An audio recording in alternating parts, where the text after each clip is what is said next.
हम बोइंग 777 त्यारा ना, ये कैसे हो सकता है।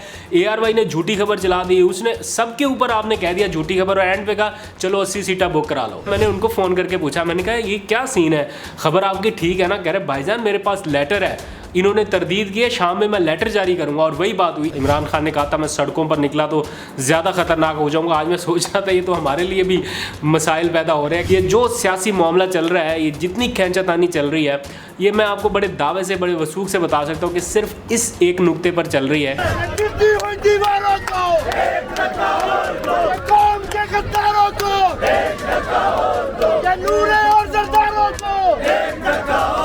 बिस्मिल्लाहिर्रहमानिर्रहीम, अस्सलाम वालेकुम। मैं हूं अब्दुल कादिर और आप देख रहे हैं आपका अपना फेसबुक और यूट्यूब चैनल।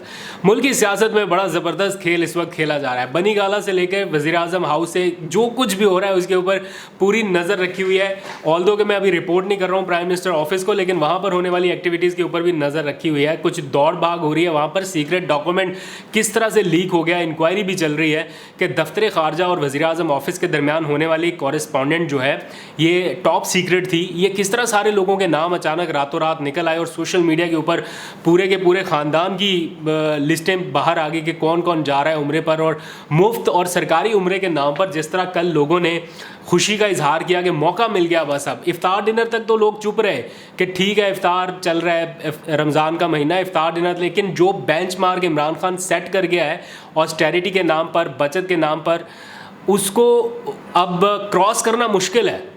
और लोगों ने रिएक्शन दिखाया है सोशल मीडिया के ऊपर, ख़ास तौर पर ट्विटर के ऊपर। पूरा पाकिस्तान इस तरह बैठा हुआ है जैसे वॉच डॉग का किरदार नहीं अदा कर रहा, कि मतलब कुछ भी गलत हो रहा है, क्या हो रहा है उसके ऊपर पूरी नज़र है। और टॉप मैसिव किस्म की ट्रेंडिंग हो रही है। जिस तरह आपने देखा इम्पोर्टेड हुकूमत नामंजूर का ट्रेंड, अब वो ऑथेंटिकेट भी हो चुका कि ये लार्जेस्ट एवर ट्रेंड रहा।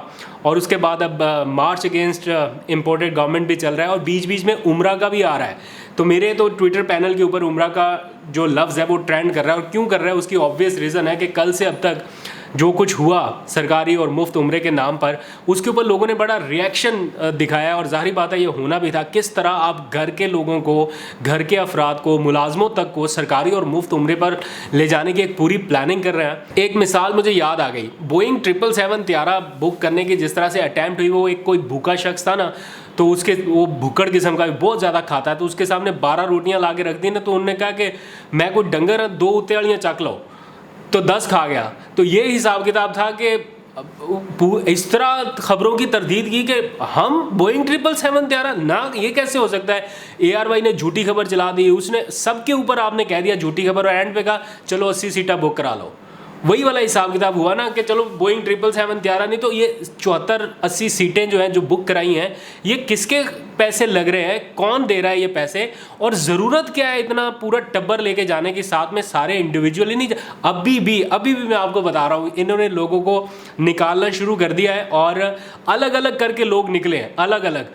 कुछ उनमें जर्नलिस्ट भी जा रहे हैं उम्रे के लिए, उनके नाम और डिटेल भी आने वाली है, जल्दी आ जाएगी कि कौन कौन गया। अगर कोई जर्नलिस्ट अपने खर्चे पे गया, वेल एंड गुड। हम भी ट्रैवल करते रहे हैं, मैं 2 बार इमरान खान को कवर करने के लिए अमेरिका तक गया, 1 रुपया नहीं गवर्नमेंट से लिया, 1 पैसा भी अगर गवर्नमेंट ने कहीं पे खर्च किया हो, रहने का, खाने पीने का, जो भी सारा एक्सपेंस था वो हमने खुद ज़ाती से नहीं किया, लेकिन हमारे इदारे ने बर्दाश्त किया।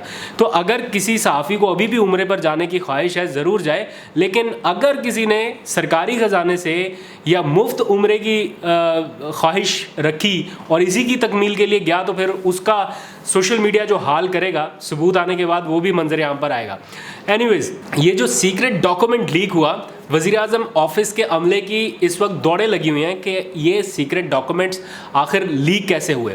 क्योंकि अब PTI भी 3 साल तक, 3.5 साल तक तो हुकूमत कर चुकी है, इस सिस्टम में रह चुकी है। अब उसको भी पता है कि किस तरह से ये सारी फाइलें मूव होती हैं और किस तरह से निकलती। पहले तो बहुत सारी चीज़ें छुपी रह जाती थी, लेकिन अब उनके भी हाथ हैं, उनके भी सोर्सेज हैं, और वैसे भी ये चीज़ें कहाँ छुपी रहती हैं। जब मुझे अभी भी 2-3 मैसेजेस मेरे पास अभी भी पड़े हैं जो कभी वक्त आने पर दिखाऊंगा कि किस तरह से इनसाइड इंफॉर्मेशंस भेजी जा रही है कि यार ये देखें, ये हाल है, ये कर रहे हैं हमारे साथ, और मजबूरी में हमें ये करना पड़ रहा है। ये सरकारी अफसरों के मैसेजेस हैं कि ये हम करना नहीं चाहते लेकिन करना पड़ रहा है, कभी वक्त आया तो दिखाऊंगा। तो ये सारा सिनेरियो चल रहा है और शहबाज शरीफ साहब को यू टर्न लेना पड़ा। और बड़ी शिद्दत से लेना पड़ा। मरियम औरंगज़ेब ने ट्वीट करके कहा कि ARY न्यूज़ झूठा चैनल। मैंने कहा लो अब चौथा नोटिस आया, पहले 3 नोटिस आ गए हमें एक हफ्ते में खाली जलसे दिखाने पर। अब तो बहुत बड़ी गुस्ताखी कर दी हमने इनकी शान में कि जनाब वो बोइंग 777 त्यारे वाली खबर, वो हमारे रिपोर्टर है सलाहुद्दीन कराची से, उनके बड़े अच्छे सोर्स है। मैंने उनको फ़ोन करके पूछा, मैंने कहा ये क्या सीन है, खबर आपकी ठीक है ना? कह रहे भाईजान मेरे पास लेटर है, इन्होंने तरदीद की है, शाम में मैं लेटर जारी करूँगा। और वही बात हुई, ARY न्यूज़ ने वो जो तहरीरी डॉक्यूमेंट था, लेटर्स थे, वो दिखा दिए कि भाई कहा गया है हमें स्टैंड बाई रखने का। तो किस तरह से इन्होंने आके खुलेआम तरदीद की कि नहीं जी शहबाज शरीफ साहब तो अलग जा रहे हैं, बिल्कुल अकेले। अब अलग जाना पड़ेगा, अब अकेले जाना पड़ेगा, क्योंकि सोशल मीडिया ने जो कल रात से जई तई फेरी है आपके पूरे प्लान की और जिस तरह से रिएक्शन दिखाया वो बड़ा ही ज़बरदस्त था। खैर, coming back to the political things, Imran Khan साहब अपनी इस मुहिम को, जो एक तरह से एहतजाजी मुहिम है, लॉन्ग मार्च की मुहिम है, उससे पीछे हटने के लिए तैयार नहीं है। आज एक टोकन प्रोटेस्ट उन्होंने रिकॉर्ड कराया इलेक्शन कमीशन के ख़िलाफ़। आगे फर्दर वो लाहौर, मुल्तान और पेशावर का भी दौरा करने वाले हैं, वहाँ पर कुछ ज्वाइनिंग्स भी आप देखेंगे। लेकिन ये जो आज टोकन प्रोटेस्ट हुआ, सुबह सुबह मुझे भी जाना पड़ा। नॉर्मली रमज़ान के दिनों में कोशिश रहती है कि थोड़ा आराम ही कर लिया जाए तो बेहतर है। इमरान खान ने कहा था मैं सड़कों पर निकला तो ज़्यादा ख़तरनाक हो जाऊँगा। आज मैं सोच रहा था ये तो हमारे लिए भी मसाइल पैदा हो रहे हैं कि सुबह सुबह उठ के भागना दौड़ना पड़ रहा है। इतनी गर्मी में पूरा एहतजाज, वो प्रोटेस्ट उनका जो भी आज इलेक्शन कमीशन के बाहर हो रहा था, वो कवर किया। कोई बहुत ज़्यादा लोग नहीं थे, हार्डली 200-300 लोग होंगे, इससे ज़्यादा नहीं थे, इससे ज़्यादा लोग नहीं थे। लेकिन जिस तरह से पूरे शहर को बंद करने की कोशिश की गई थी, रेड जोन को, माफ़ कीजिएगा, पूरे शहर को नहीं कह रहा, रेड जोन को जिस तरह से बंद करने की कोशिश की गई, इतने बड़े बड़े कंटेनर लगा के, खारदार तारे लगा के, वो पुलिस की भारी नफरी वहाँ पर बुला ली। ऐसा लग रहा था कि कोई तसादुम का माहौल पैदा हो। इतना पैनिक किस चीज़ का है भाई?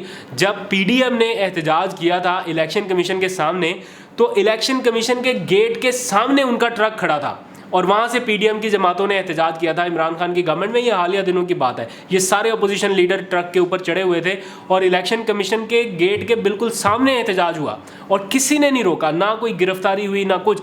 यहाँ सुबह सुबह ही प्रिजन वैन्स पहुँचा दी गई इलेक्शन कमीशन के बाहर के, बस ज़रा से लोग यहाँ पे पहुँचे नहीं तो गिरफ्तारियाँ शुरू करें। रमज़ान के महीने में ये एक टोकन प्रोटेस्ट था, जो लोग निकले घरों से बाहर और उन्होंने नारेबाजी की। लेकिन वो जैसे ही नादरा चौक तक पहुँचे, जो चौक क्रॉस करके इलेक्शन कमीशन तक जाना था, वहाँ सारी आगे पुलिस की भारी नफरी तैनात था और ऐसा लग रहा था कि जैसे पता नहीं कोई आमने सामने ही ना आ जाए। लेकिन बड़ा अच्छा किया PTI वर्कर्स ने कि वो वहाँ पर एक साइड पर होके खड़े रहे और उन्होंने वहाँ पर नारेबाजी अपनी की, इलेक्शन कमीशन के खिलाफ नारे लगाए। मुतालबा बड़ा सिंपल और सादा सा है। इमरान खान का यूँ समझ लीजिए कि पंजाब हुकूमत बचाने का ये आखिरी फार्मूला है।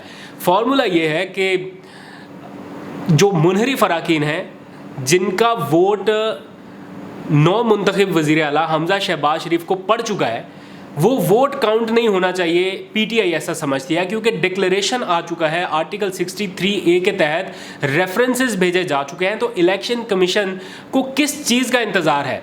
इलेक्शन कमीशन पाबंद है 30 दिनों के अंदर अंदर उस डिक्लेरेशन पर कार्रवाई करने का, लेकिन हैरानकुन तौर पर यह कार्रवाई नहीं की जा रही। बाकी मामला को बहुत तेज़ी से परसू किया जा रहा है, लेकिन जहां पर PTI को मुतालबा करती है कि जनाब ये हमारा मुद्दा है, इन लोगों की नाअहल करने के हवाले से जो हमारा दरख्वास्त है या जो हमारा डिक्लेरेशन है, जो रेफरेंस है, उसके ऊपर इलेक्शन कमीशन फैसला दे दे, वहाँ पर फैसला नहीं दिया जा रहा। तो अगर हमज़ा शहबाज वज़ीर आला बन भी जाते हैं, तब भी इलेक्शन कमीशन पाबंद होगा कि वो डिक्लेरेशन के ऊपर फैसला करे।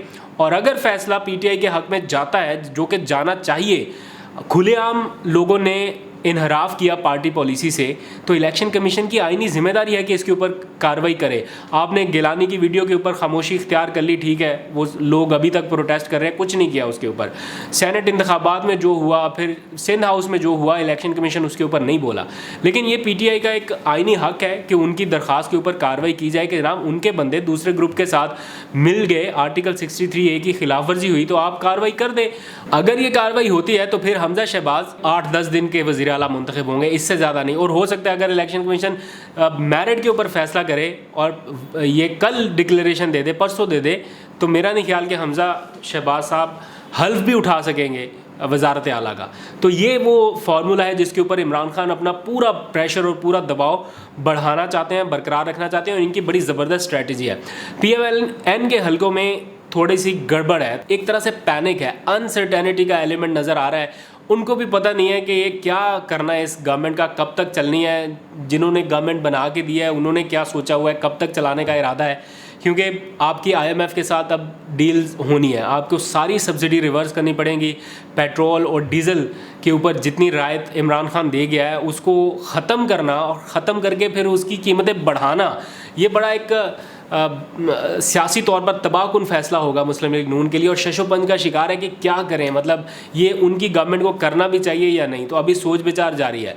और IMF के साथ डील भी होनी है। जो कह रहे थे कि IMF के साथ मुआहदा एक बहुत बुरा मुआहदा है, पाकिस्तान की सालमियत के ख़िलाफ़ है, अब वो कह रहे हैं कि ये मुआहदा बड़ा नागुज़ीर है। ये अब इस मुआहदे की पूरी तारीफ़ें हो रही है कि ये करना ही पड़ेगा, इसके बिना कोई चारा नहीं है।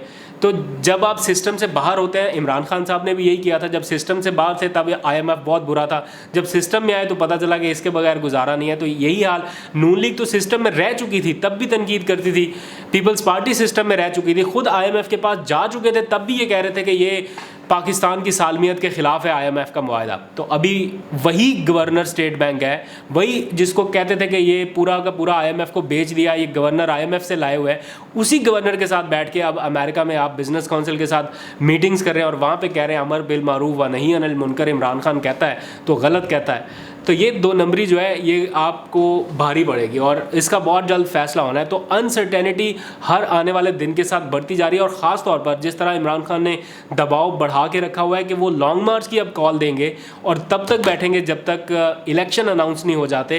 तो इस वजह से PMLN को भी नहीं आइडिया ठीक से हो पा रहा कि हमने क्या करना है, आगे इलेक्शन वक्त पर होने हैं। उनके अंदर के लोग तो ये कहते हैं कि जनाब हमारी बचत ही इसी में है कि हम नवंबर के बाद इलेक्शन कराएं, एटलीस्ट नया आर्मी चीफ आने तक हमारी हुकूमत रहे। क्योंकि ये पूरी जंग, ये जो सियासी मामला चल रहा है, ये जितनी खींचातानी चल रही है, ये मैं आपको बड़े दावे से, बड़े वसूख से बता सकता हूँ कि सिर्फ इस एक नुक्ते पर चल रही है कि अगला आर्मी चीफ कौन अपॉइंट करेगा। इमरान खान साहब चाहते थे कि वो करें, और नए इंतखाबात की जो पूरी कोशिश है, जो पूरी कैंपेन है, वो भी शायद इसीलिए है कि वो दोबारा पावर में आकर ये इस फैसले को वो ख़ुद अडॉप्ट करें। लेकिन PMLN ये चाहती है कि अब ये मौका उनके हाथ लगा है, अब किसी सूरत वो ये ना होने दें, अब वो फैसला खुद करके जाएं। ईद के बाद आपको बहुत ज़्यादा हैपनिंग्स और हेक्टिक किस्म की पॉलिटिकल एक्टिविटीज़ नज़र आएंगी, क्योंकि मरीम नवाज़ एक बार फिर बाहर निकलेंगी, मुख्तलिफ वर्कर्स कन्वेंशन करेंगी। इमरान खान ने भी ऐलान कर दिया है वो भी ईद के बाद बाहर निकलेंगे, वो लॉन्ग मार्च की तैयारी कर रहे हैं। उनका थोड़ा सा प्रोटेस्ट और पब्लिक अपीयरेंस पहले से ज़्यादा होगी। और तीसरा फैक्टर नवाज शरीफ का है कि वो भी वतन वापस आने के लिए पर तोल रहे हैं। लेकिन जो PMLN की सीनियर लीडरशिप है वो उनको ये मशवरा दे रही है कि आप तब तक पाकिस्तान ना आए जब तक आइंदा इंतखाबात के लिए कोई क्लियर राह आपको नज़र नहीं आ जाती कि हम मेजॉरिटी में वापस आ रहे हैं। क्योंकि अभी थोड़े टाइम के लिए आना शायद उनके लिए बेहतर नहीं होगा। लेकिन जो PMLN का दूसरा ग्रुप है वो ये कहता है कि नवाज शरीफ को वापस आना चाहिए ताकि वो आके अपनी कैंपेन चलाएं, इलेक्शन मुहिम चलाएं 2023 के इंतखाबात के लिए। लेकिन इमरान खान भी मुंतज़र हैं कि नवाज शरीफ वापस आएँ और वो उनके आने पर अपनी इलेक्शन कैंपेन और स्ट्रॉन्ग करें कि देखें मफरूर और इश्तिहारी वतन वापस पहुंच चुका, और जिनको वतन वापस आते ही गिरफ्तार होना चाहिए वो इलेक्शन कैंपेन चला रहा है। तो इस किस्म का सिनेरियो और एनवायरनमेंट बनता दिखाई दे रहा है। पूरे इस्लामाबाद का जो रेड जोन है, जो पावर पॉलिटिक्स है, वहाँ पर मैं आपको अगर एक लफ्ज़ में बताऊँ तो मोहल्लाती साजिशें जो लफ्ज़ है ना वो बड़ा वैलिड है, बड़ा परफेक्ट फिट आता है इसके ऊपर कि हर कोई इस टाइम ये सोच रहा है कि आखिर करना क्या है, बनेगा क्या, इलेक्शन कब होगा और अगली मेजॉरिटी किसके पास आएगी। ये सारा खेल उसी का है। लेट्स सी क्या होता है, आपको अपडेट करता रहूँगा। आज तक के लिए इतना, अपना बहुत सा ख्याल रखिए। खुदा हाफिज़।